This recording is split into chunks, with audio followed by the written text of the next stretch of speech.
Alrighty, just finished up the end of day scans. Let's go ahead and recap the index really quickly here. We came into the session looking for a break of yesterday's inside day. Now, as always, anytime you have an inside day, you want to watch for a break of that inside day's range and then just trade with the direction that it breaks with. So today we broke higher as expected after this quite bullish move.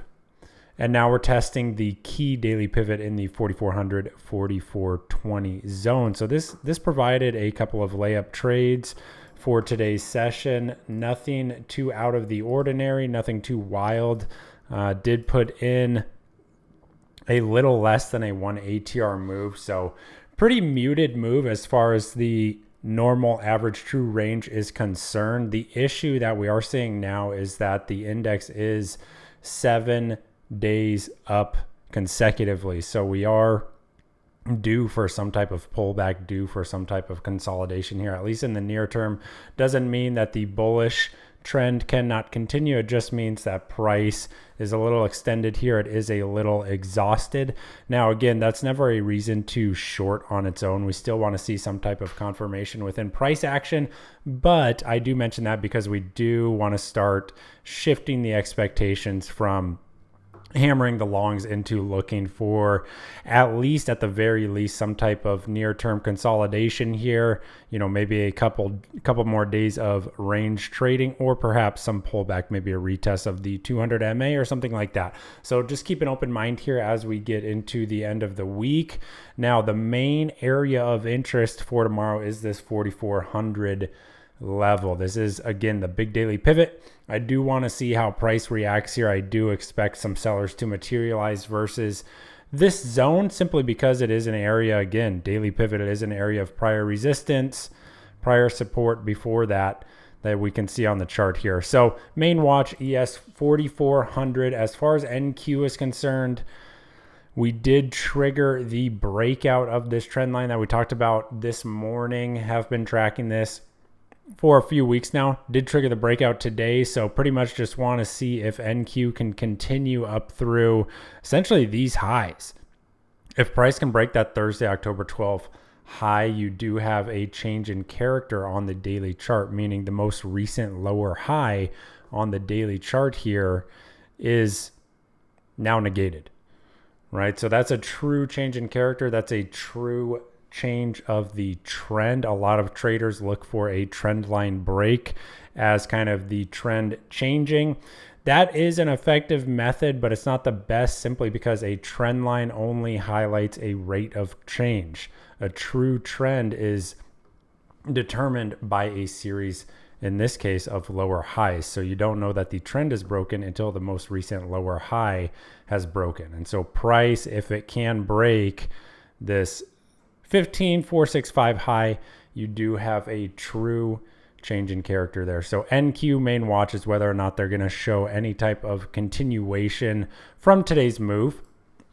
As far as the individual names, I did have coin in the scans. We are still looking at a potential break of this 89 level to see some continuation here. The significance of that level, as a reminder, we do have that as a big Fibonacci level. So this is essentially a trend move. You do get a pullback into the 50 or 61% retracement. This is typically considered a buy zone on all time frames. That can be considered a buy zone there. So price holds that area. It develops a range for a few weeks, and now it's starting to resolve higher. We want to see if price can continue through that 88.5, 89 area, and the daily target again would be that 98. So this is on watch. Volume's a little light for now, so we'll just keep an eye on that. Ideally, you want to be trading that one with some type of catalyst. We do also have DDOG on watch. This is a second day play. Crushed this one today. This one was, looking back at the daily chart here, we were looking for strength above 95. Again, just talking about on NQ, that change of character and identifying trends. So you do have a trend line break as well as a true change in character with price holding that 95 level, you can go for the most recent pivot. In this case, we also had the gap fill as an upside target. So it pretty much got there a few cents shy, but we'll call that close enough. So for tomorrow, we do want to see if there is going to be any continuation on DDOG. That will be a second day watch. Then we also have LI on watch here. I've been stalking this 40 level for the past couple of days now. Action is pretty tight, has not even done a 1 ATR move, half an ATR or so. And so we want to see, our buyer's going to step in above 40. Some type of seller that is obviously here at 40, if they let up, can see a pretty nice move here in LI.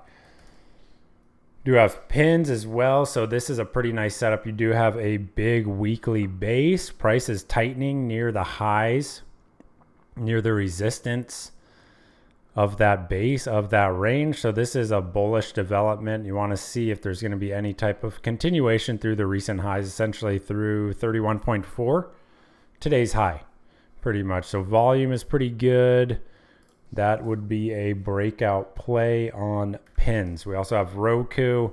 So back-to-back inside days after a pretty strong earnings reaction.